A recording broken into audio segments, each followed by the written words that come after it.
السلام علیکم ملګرو. افغانستان ای او عمان ای ترمنځ دریم ټي 20 میچ چې کوم دی د هغې سکور کارډ درته شریک کوم. افغانستان ټیم بیا یو ځل ډېره بېکاره کارکردګي وکړه.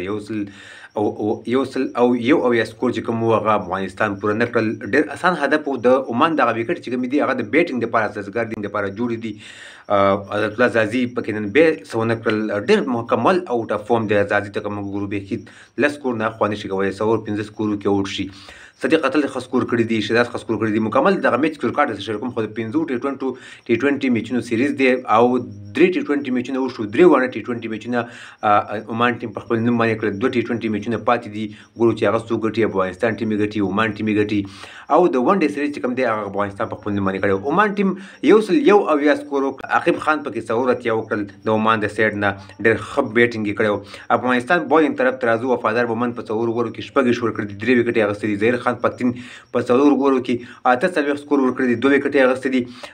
او کریم جنت د دې نه علاوه 1 ویکټ اخیستی دی. افغانستان بیټینګ طرف ته راځو. ډېر ښه سټارټ اخیستی و صدیق قتل او زازي. خو زازي سکور نه کړو. صدیق قتل ښه سکور وکړل. بیا د هغې نه وروسته په 1 ډاون کې چې کله شهزاد راغی، شهزاد تېزه لوبه وکړه. په 32 بالونو باندې 50 سکور شهزاد پوره کړل. خو د هغې نه هاخواته شهزاد بیا اوټ شو. افغانستان ټول ټیم په 150 سکور باندې اوټ شو. شهزاد پکې 50 کړی دی. شهید الله کمال پکې ښه بیټینګ کړی دی. 15 سکور یې کړي دي.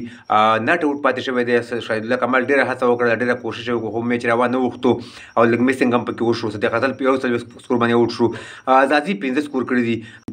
یو اویا د عمان دغه په دغه اسانه وکټ باندې افغانستان ټیم چیس نه کړل. ډېر ښه لوبغاړي دی افغانستان سره.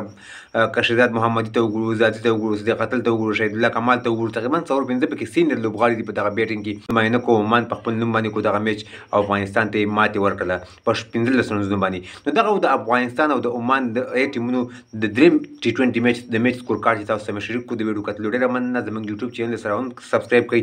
د داسې کرکټ تازه معلوماتو دپاره زموږ پیج سره هم فالو کړئ. نور ښه وخت ولرئ. د الله په امان.